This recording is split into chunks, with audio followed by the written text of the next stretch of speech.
ప్రభుత్వం తన వంతు పని తాను చేసింది. అది ఎలా అంటే, గత సంవత్సరం ఆగస్టు నెలలో సమాచార హక్కు చట్టం కింద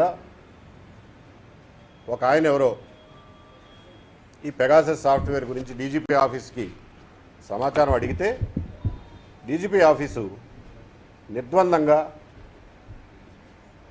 చెప్పింది ఏమిటంటే,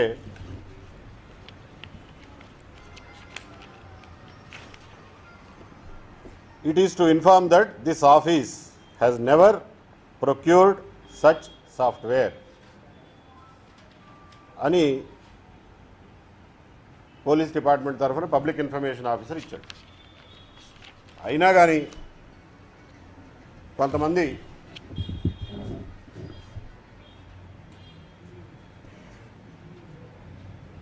తెలివిగల్లి సూర్యుళ్ళు ఉన్నారు మనకి.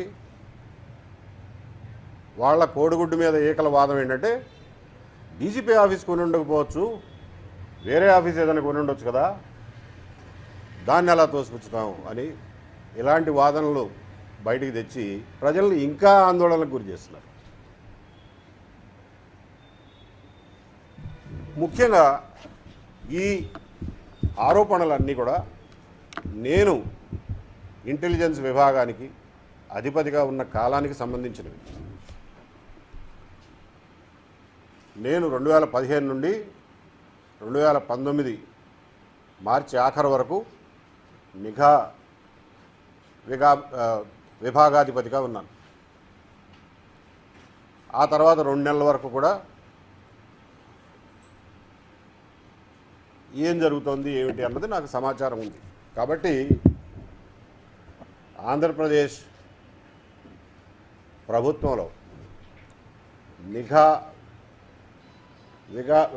విభాగాధిపతిగా పనిచేసినటువంటి కాలంలో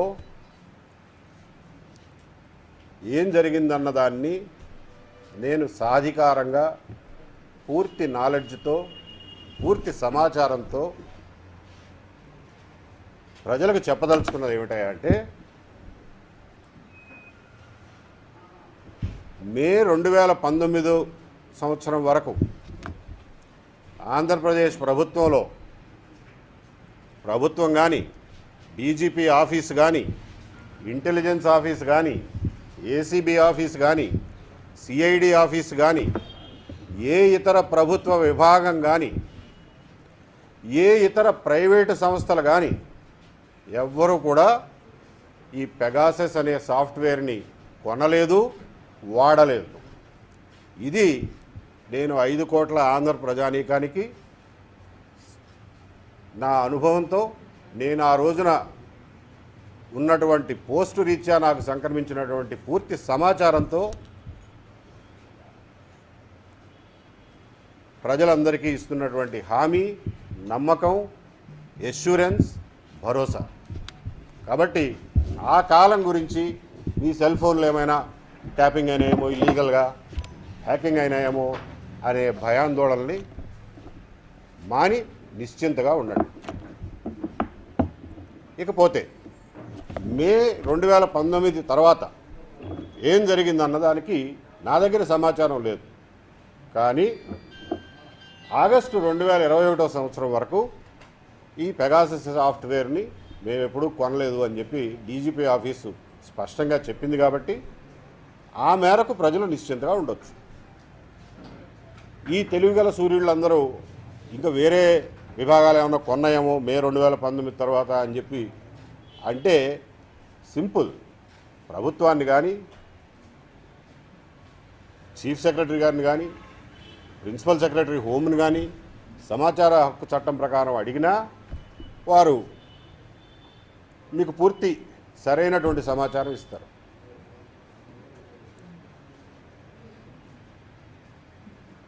లేదంటే ప్రజల్లో ఉన్నటువంటి ఆందోళనని దృష్టిలో పెట్టుకుని ప్రభుత్వమే ఒక స్టేట్మెంట్ ఇస్తే అంతకన్నా కావాల్సిందేమీ లేదు. కాబట్టి ఈ రాచమార్గాలు వదిలిపెట్టి లేనిపోయిన ఆరోపణలు, అసత్యాలు, అసంబద్ధమైనటువంటి వాదనలతో ప్రజల్ని కన్ఫ్యూజన్లో పడేయకండి అని చెప్పి నేను విజ్ఞులందరినీ కోరుతున్నాను.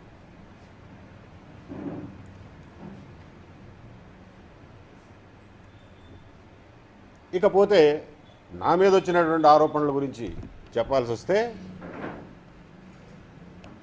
అసలు ఎప్పుడు కొనని దానికి, ఎప్పుడు వాడని దానికి నాకు ముడిపెట్టడం ఏమిటో, దాని మీద నా మీద ఆరోపణలు చేయడం ఏమిటో, దానికి నేను సమాధానం చెప్పాల్సి రావడం ఏమిటో నాకు అర్థం కావట్లేదు.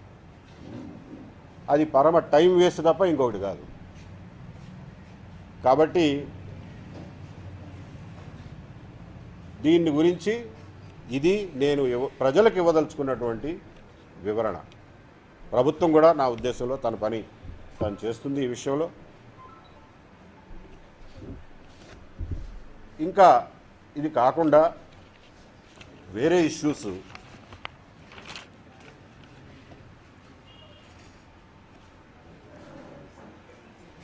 విషయానికి వస్తే, ఈరోజు చీఫ్ సెక్రటరీ గారి ఆఫీస్లో నేను 3 విజ్ఞాపన పత్రాలు ఇచ్చాను. ఒకటి, నా మీద ఉన్నటువంటి ఇంతకు ముందు ఒకసారి రోడ్డు మీద మీడియాతో మాట్లాడినందుకు దాన్ని తప్పుపడుతూ ఒక అభియోగ పత్రం ఇచ్చారు. అది ఇచ్చి కూడా సంవత్సరం అవుతోంది దాదాపుగా. ఇప్పటికీ 3 ఎంక్వైరీ ఆఫీసర్లు మారారు. అది ఒక కొలిక్కి రావడం లేదు. అయ్యా, అందులో సాక్షులు ఎవరు లేరు, కేవలం ఒక డాక్యుమెంట్ మాత్రమే సాక్ష్యంగా పెట్టారు. దాన్ని విచారణ జరపడానికి ఒక పూట సరిపోతుంది. కాబట్టి దాన్ని త్వరగా ముగించి దానికి ఒక అంతిమ నిర్ణయం తీసుకోండి అని చెప్పి ఒక విజ్ఞాపన పత్రం ఇచ్చారు. నా మీద ఇంతకుముందు జరిగినటువంటి విచారణలో విషయాలు కూడా పెండింగ్లో ఉండడానికి నేను కారణం కాదు. రాష్ట్ర ప్రభుత్వం విచారణ జరిపింది, నన్ను సర్వీస్ నుంచి డిస్మిస్ చేయాలని చెప్పి ఒక నిర్ణయానికి వచ్చింది. ఆల్ ఇండియా సర్వీస్ ఆఫీసర్ను కాబట్టి సెంట్రల్ గవర్నమెంట్ కాంకరెన్స్ కావాలి కాబట్టి సెంట్రల్ గవర్నమెంట్కి రాసి పంపించారు. అది అక్కడ పెండింగ్లో ఉంది. నేను చాలాసార్లు సెంట్రల్ గవర్నమెంట్ని కూడా, బాబు ఎందుకు ఇన్ని రోజులు పెట్టుకుంటారు, త్వరగా నిర్ణయం తీసుకోండి అంటే, స్టేట్ గవర్నమెంట్ నుంచి ఆ పేపర్ రాలేదు, ఈ పేపర్ రాలేదు అంటారు. మరి వాళ్ళేం అడిగారో, వీళ్ళేం పంపారో, ఏం పంపలేదో, ఎందుకు పంపలేదో నాకు తెలియదు. సో కాబట్టి నేను దాని గురించి కూడా ఆతృతగా ఎదురు చూస్తున్నాను.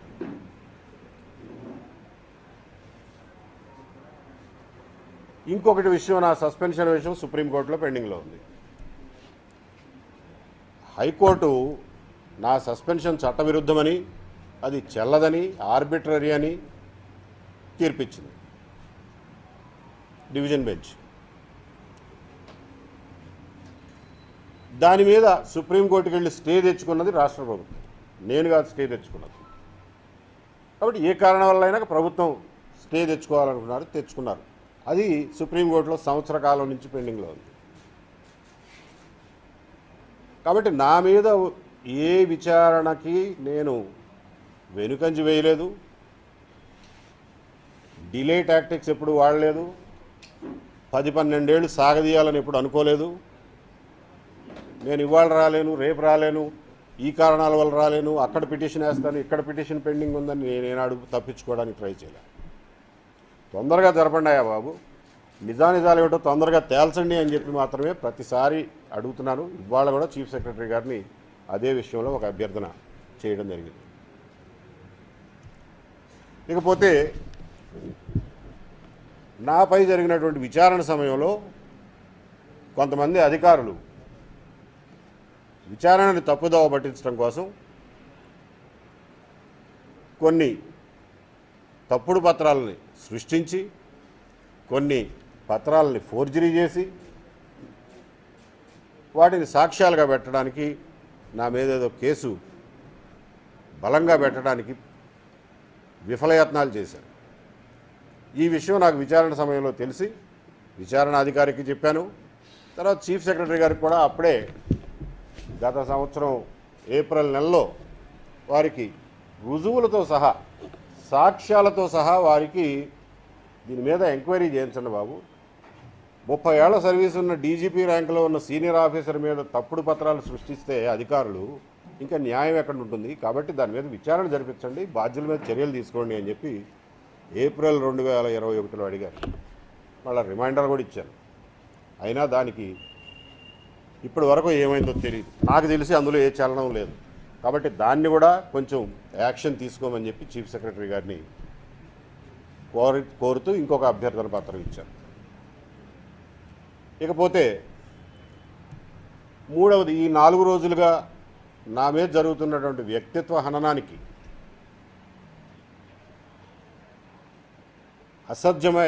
అసభ్యమైన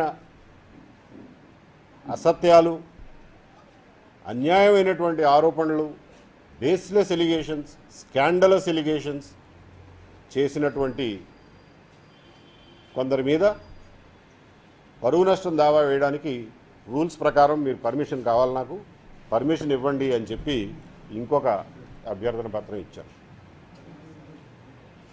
ఎవరయ్యా ఇలా నా మీద అసత్య ఆరోపణలు చేసి నా పరువుకు భంగం కలిగించారు, నా వ్యక్తిత్వ హననానికి పాల్పడ్డారు అని అంటే సాక్షి పత్రిక, సాక్షి ఛానల్,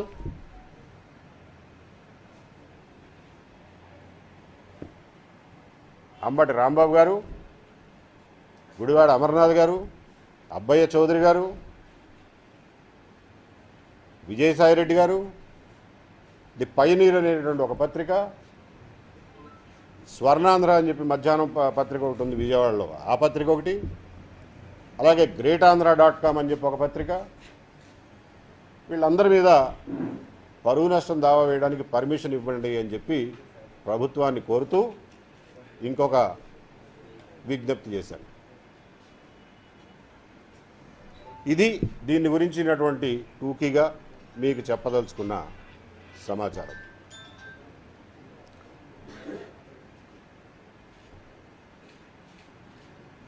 మీకు నేను చెప్తున్నటువంటి విషయాలు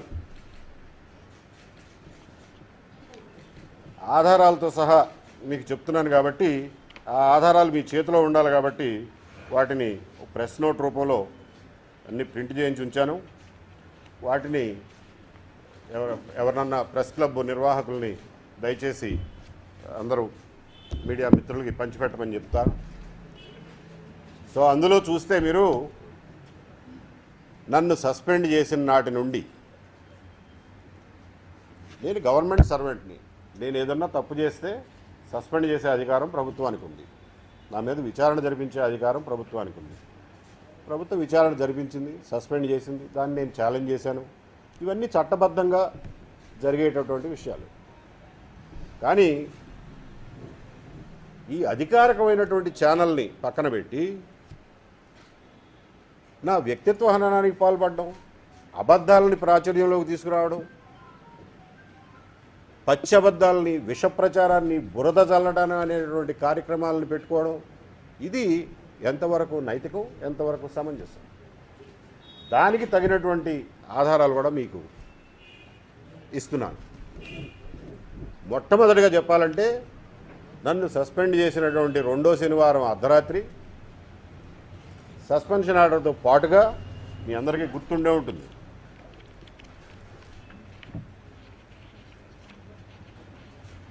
చూపిస్తాను. సస్పెన్షన్తో పాటుగా సిపిఆర్ఓ పూడి శ్రీహరి అనే వ్యక్తి ఈ 6 పేజీల అబద్ధాలని అందరికీ మీడియా మొత్తానికి పంచిపెట్టారు. ఏమిటయా అంటే అర్ధరాత్రి ఇస్తే వాడు వెరిఫై చేసుకోవడానికి టైం ఉండదు, ప్రెస్కి టైం అవుతుంది కాబట్టి ఏదో ఒకటి ప్రింట్ చేసేస్తాడు. అదే జరిగింది. పోనీ ఇందులో ఏదో రాశాడు సిపిఆర్ఓ గారు, ఆయనకి ఏమన్నా సమాచారం ఉందేమో, అదేమన్నా నా మీద ఛార్జ్షీట్లో ఉంటుందేమో అని చెప్పి వెయిట్ చేశా. ఇది జరిగిందేమో ఫిబ్రవరిలో, ఇది జరిగింది ఫిబ్రవరిలో.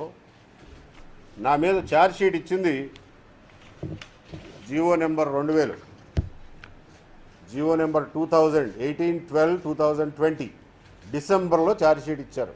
అప్పుడు దాకా నేను ఈ భారం, ఈ సిలువ మొయ్యాల్సిందే. ఫిబ్రవరి నుండి డిసెంబర్ దాకా నేను ఈ అబద్ధపు సిలువని మొయ్యాల్సిందే. సరే, డిసెంబర్లో ఛార్జ్ షీట్ ఇచ్చారు. ఇది గవర్నమెంట్ ఇచ్చింది. అందులో ఏమీ ఆక్షేపణ లేదు. చట్ట ప్రకారం గవర్నమెంట్కి హక్కు ఉంది, గవర్నమెంట్ ఛార్జ్షీట్ ఇచ్చింది. ఛార్జ్షీట్లో ఏమైనా ఈ పూడి శ్రీహరి గారు రాసినటువంటి అబద్ధాలకు ఎక్కడైనా చోటు ఉందా అంటే ఎక్కడా చోట్లేదు. మీకు ఆ 2 పేపర్లు ఇచ్చాను, మీరే చూసుకోండి. పూడి శ్రీహరి చెప్పింది ఏమిటి, గవర్నమెంట్ ఇచ్చిన ఛార్జ్ మేము ఏమిటి, రెండింటికి అన్న పొంతనుందా చూసుకోండి. 25 కోట్ల కుంభకోణం అంటూ పెద్ద అక్షరాలు హెడ్డింగులు. ఆ రోజున కూడా సాక్షి ఇవన్నీ మామూలే. మరి ఇందులో ఎక్కడన్నా ఉందా 25 కోట్ల కుంభకోణం జరిగిందని ఛార్జ్షీట్లో? ఎక్కడా లేదు.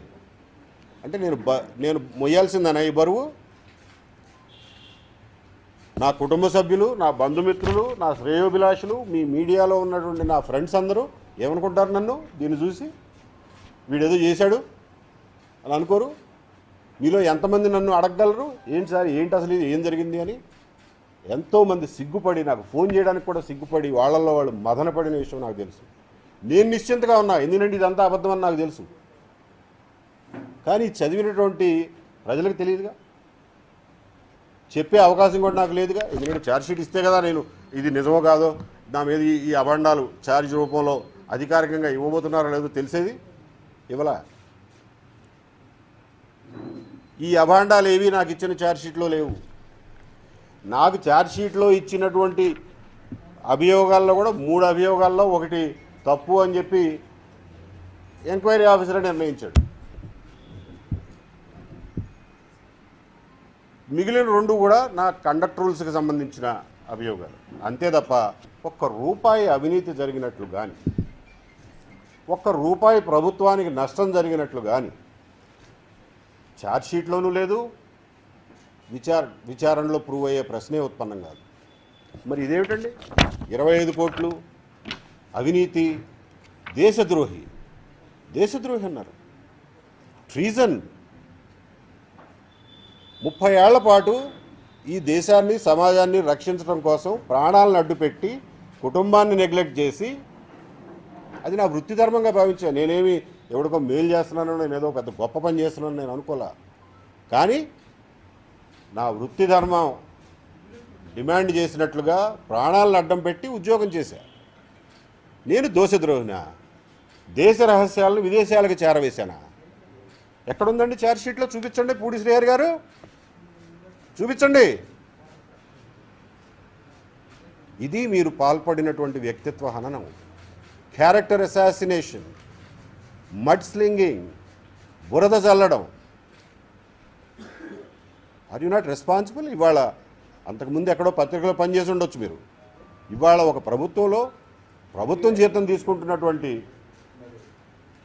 ఉద్యోగిగా ఉన్నారు కదా, మీకు బాధ్యత ఉండొద్దు? 30 ఏళ్ళు ఒక ఐపీఎస్ ఆఫీసర్గా కష్టపడి ధైర్యంగా పనిచేసి ఎన్నో ప్రమాదాలను ఎదుర్కొని ఎవరితోనూ వేలెత్తి చూపించుకోకుండా బతికిన నన్ను, నా కుటుంబాన్ని రోడ్డు మీద పడేసే ముందు కొంచెమన్నా ఆలోచించరా? ఇందులో నైతికత ఉందా? ఇందులో న్యాయం ఉందా? ఇందులో ధర్మం ఉందా? కాబట్టి ఈ పెగాసస్ విషయంలో నా మీద చేస్తున్నటువంటి ఆరోపణలు కూడా ఇవే కోవలోకి వస్తాయి. కనీసం ఇక్కడ ఒక విచారణ అంటూ జరిగింది. పెగాసస్ విషయంలో విచారణ కూడా జరుగుతుందని నాకు నమ్మకం లేదు. డిపార్ట్మెంట్ ఎంక్వైరీ ఉంటుందని కూడా నమ్మకం లేదు. ఇదంతా జనంలో ఒక రకమైనటువంటి సందేహాలని, భయాల్ని, ఆందోళనల్ని రేకెత్తించడానికి ఉద్దేశించిందే తప్ప ఎందుకు విచారణ? ప్రభుత్వం దగ్గరే సమాచారం మొత్తం ఉంటుంది. ప్రభుత్వమే ఆగస్టు 21 వరకు మా దగ్గర లేదు మహాప్రభు అని లిఖితపూర్వకంగా ఇచ్చింది. ఏదైనా మీకు సందేహం ఉంటే ప్రభుత్వాన్ని అడగచ్చు కదా, సమాచారం తెప్పించుకోవచ్చు కదా. ఎందుకింత ఘోష? ఎందుకింత వ్యక్తిత్వ హననం?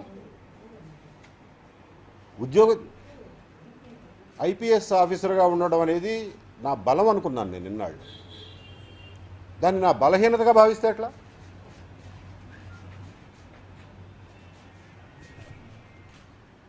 ప్రభుత్వ ఉద్యోగిని కాబట్టి ఏమైనా అనేవచ్చా?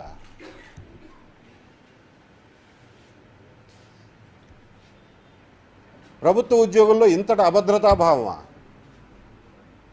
రేపు పొద్దున ఉద్యోగం ఎలా చేస్తారండి బ్యూరోక్రసీ? ఆల్ ఇండియా సర్వీసెస్ ఎలా ఫంక్షన్ చేస్తుంది? ఈ దేశానికి ఉన్నటువంటి ఒకే ఒక స్టీల్ ఫ్రేమ్ ఏమైపోతుంది?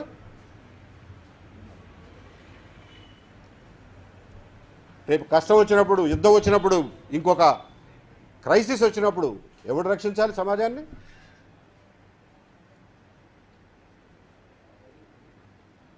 అకారణంగా నేనేమి అందరు ఆఫీసర్లు శుద్ధిమంతులు బుద్ధిమంతులు అని నేను చెప్పట్లా. తప్పు చేసిన వాడిని శిక్షించండి.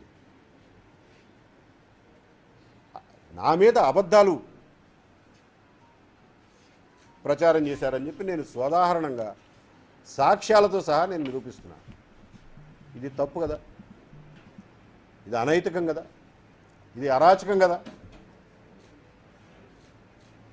నేను జీవితాంతం దుష్టులు దుర్మార్గుల నుంచి, అక్రమాలు అన్యాయాలు అధర్మం నుంచి, అరాచకం నుంచి ప్రజలను రక్షిస్తూ వచ్చి ఇవాళ వాటికి నేను బలైపోయే పరిస్థితి వచ్చింది. నన్ను నేనే రక్షించుకోలేని నాడు నేను ప్రజలనే రక్షిస్తాను. నాకు ఈ ఉద్యోగం ధర్మాన్ని ఎలా నిర్వర్తిస్తా? ఇవాళ నేనుండొచ్చు ఆ పొజిషన్లో, రేపొద్దున ఇంకొకళ్ళు ఉండొచ్చు. బ్యూరోక్రసీ అంతా ఇట్లా బెంబేలు పడిపోయి భయపడిపోయి పారిపోతే ప్రజలను రక్షించేది ఎవడు దుర్మార్గుల నుండి? ఎందుకు మాకు ఇంత జీతాలు పోసి మమ్మల్ని పోషించడం?